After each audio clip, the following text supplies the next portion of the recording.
Hi everybody, welcome back to the channel. Now this piece of amazing wood is thuya. It's a burl from a thuya tree which comes from the mountain areas of Morocco. I have turned this before, but last time I turned it I vowed never to turn it again. The main reason being is that it's an absolute nightmare to sand. Now I do now know, or have a better idea how to sand it, and you'll be seeing how we do it a little bit later on. But the first thing we've got to do is decide where we're going to put a bowl. Now this piece of wood it's a hefty old size. It's over 19 inches wide, but this area around here is very, very narrow. Now I'm not necessarily wanting to do a live edge on this because I'm doing a lot more resin work, and I'd like to save some of the offcuts from this to do something with resin, and I think that would be quite an interesting mix-up. So what we're going to do is figure out a circle we can cut out of this side, get out the jigsaw, cut it out, and then get it on the lathe.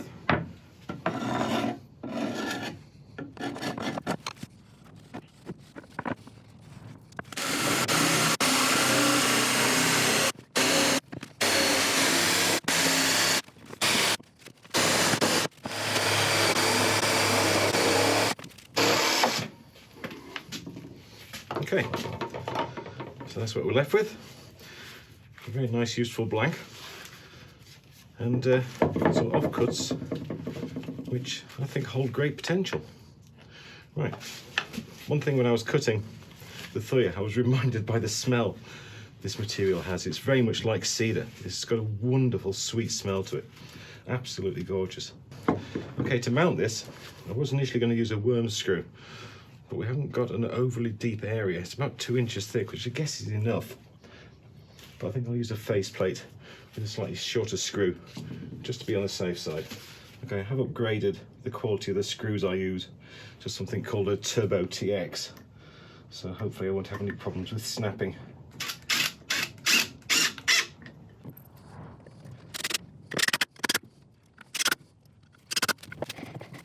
Okay, we're safely on. Now looking at the surface of this wood, we've got what looks to be a crack coming through here. Now it seems to stop there, and I think it's purely in this little bit of sapwood we've got. So I don't think that's going to give us much problem, but I will be keeping an eye on it just in case. Now we are a little bit out of balance because of this big lump here, so that's going to be our first area to work on. Now it's very, very well secured with the faceplate, but as ever, I'll just bring up the tailstock and lock that off, just so we can keep ourselves as safe as possible. Okay, we're ready to start. I've sharpened up a 1/2 inch record power bowl gouge, and we're going to be turning about 750 RPM.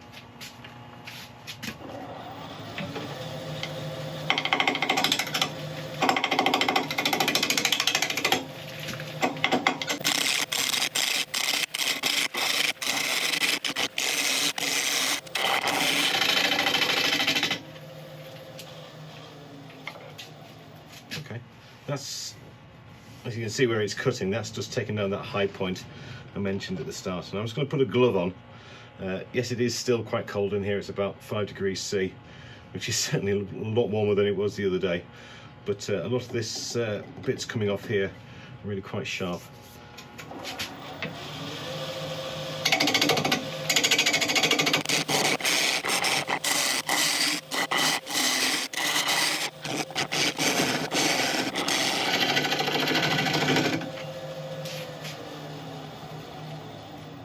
Okay, it's coming on nicely.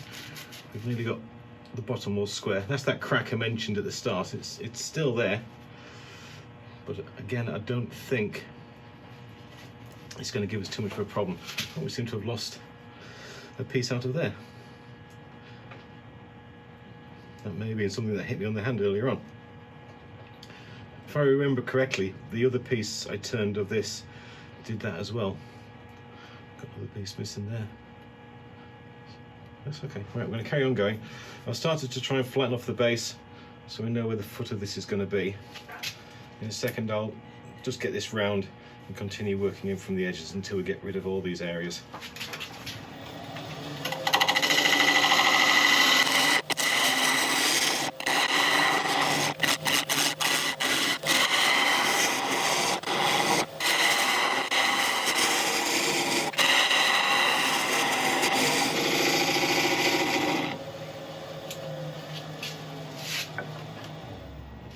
That's given us a reasonable idea where this foot's going to be. Now I think we're going to be making a nice little platter from this. I'm going to keep the inside quite plain, I think, just to show off the beauty of the wood. But when I make pieces like this, I always try and like to put some sort of texture on this side, just for when you're picking it up and holding it, it just feels nice to the touch. So I'm going to get out my ruler and start planning something out.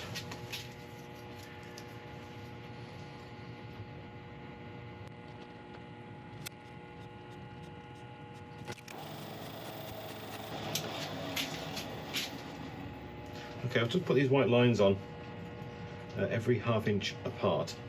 Now I've got a 3/8 inch spindle gouge, and with the flute turned almost 90 degrees, I'm just going to take this in at a slight downward angle from this point to there, then from this point to there, so it gives it like a small ridges going outwards. I'm doing it now while I've still got a bit of meat in this wood, so if it doesn't work out, if it looks terrible, I can just rub it out and do something else.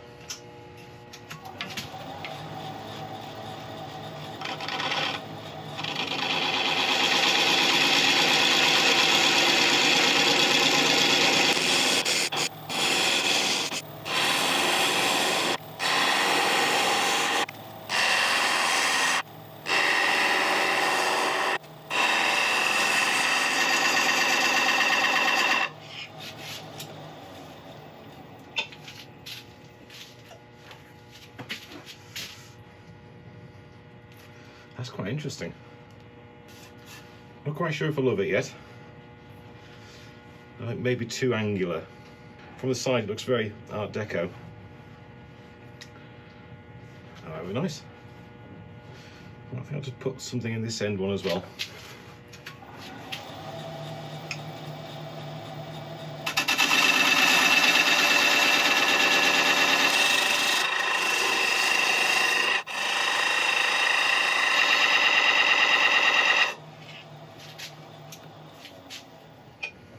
Okay, I think it's a little severe. I'm just going to take a straight pass through it with a bowl gouge. Not to eradicate anything, just to take these, soften these corners a little bit.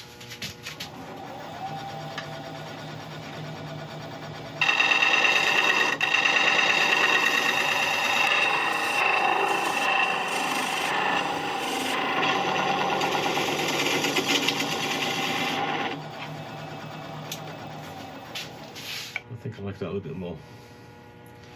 Okay, right, I'm going to set up for creating a mortise in here. I think I need to take another quick pass to get that a bit flatter. Then I'll put that in, and then we shall start doing the very interesting sanding.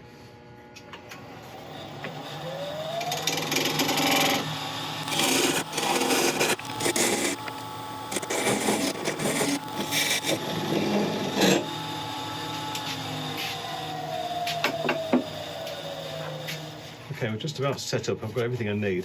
Now this is wet and dry sandpaper. I bought a pack, and we'll be going through grits from 120 up to about 1200.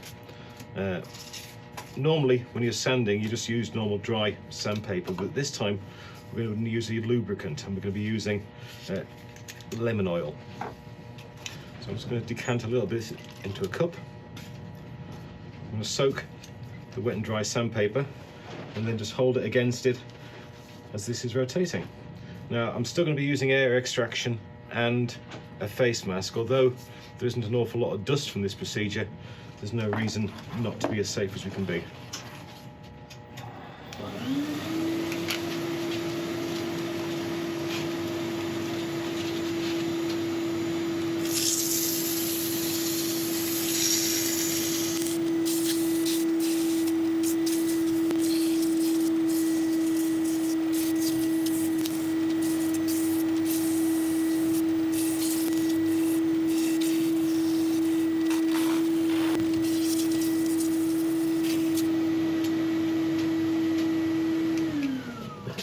Okay, that's the procedure that we're going to be using.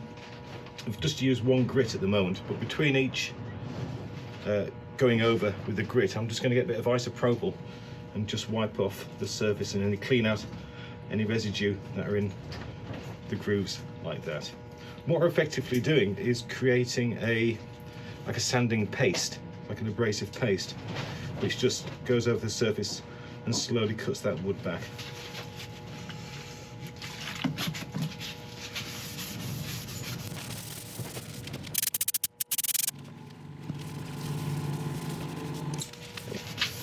Okay, that's all cleaned off. I'm going to carry on through the rest of the grits and I'll bring you back when that's done and we've turned around and ready for the inside. Okay, the bottom of the bowl is all nicely sorted. We've turned around and we can now start hollowing out. I've sharpened up and we can start turning at 900 RPM.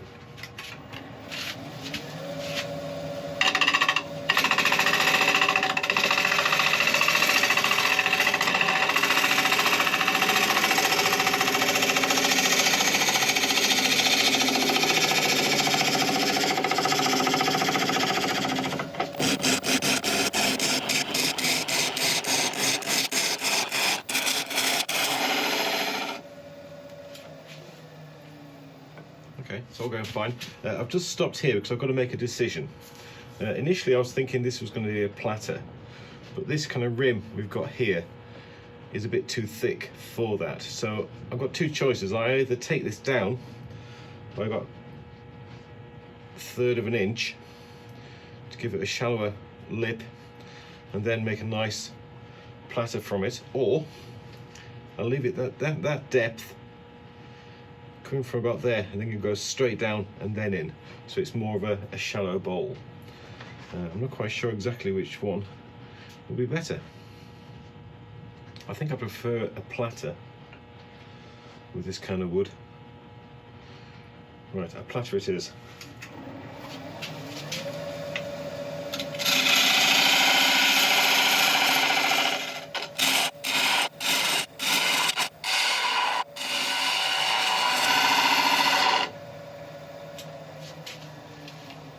That's beautiful. Right, now we can hollow it out.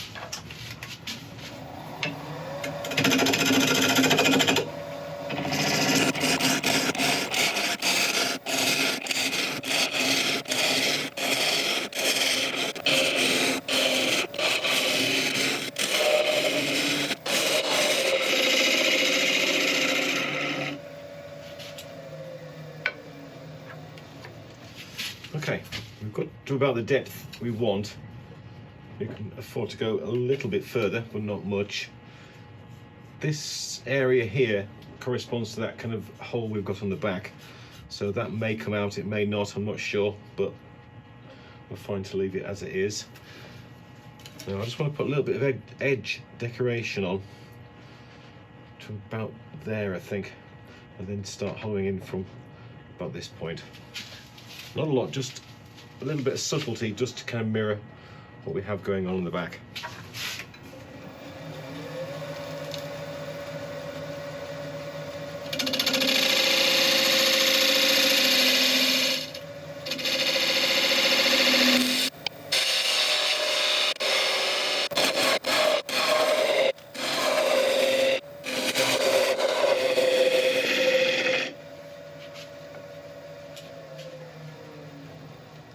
I like that. I do like that edge. Right, okay, I think it's time to take the tailstock away. We'll get rid of this little bit, make sure this surface is nice and smooth, and then we can start sanding.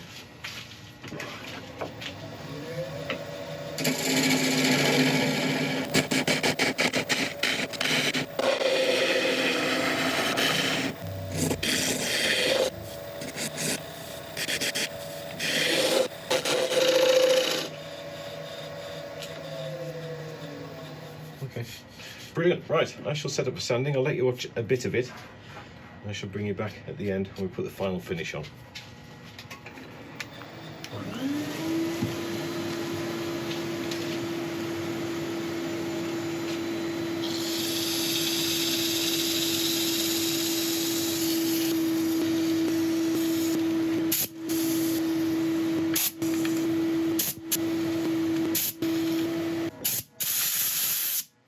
There we go, all done. Right, just a few wipes over with isopropyl alcohol just to remove any residue whatsoever.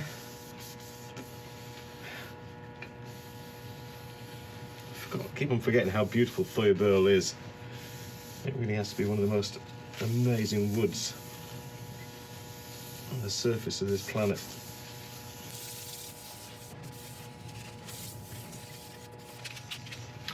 One more wipe and then you can let that evaporate and put on a finish.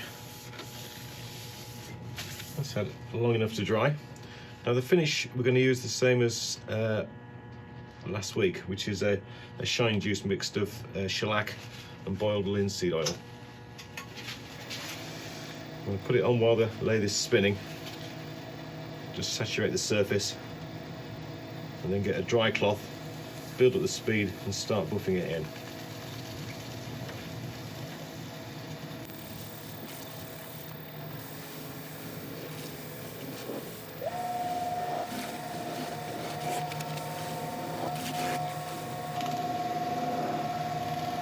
Okay, right, I'm going to take a look, see if it needs another coat.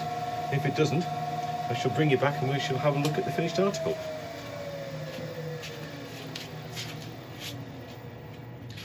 Well, there we go. A THUYA Burl platter, sanded with lemon oil and finished with shellac shine juice. I'm really happy with the way this has come out.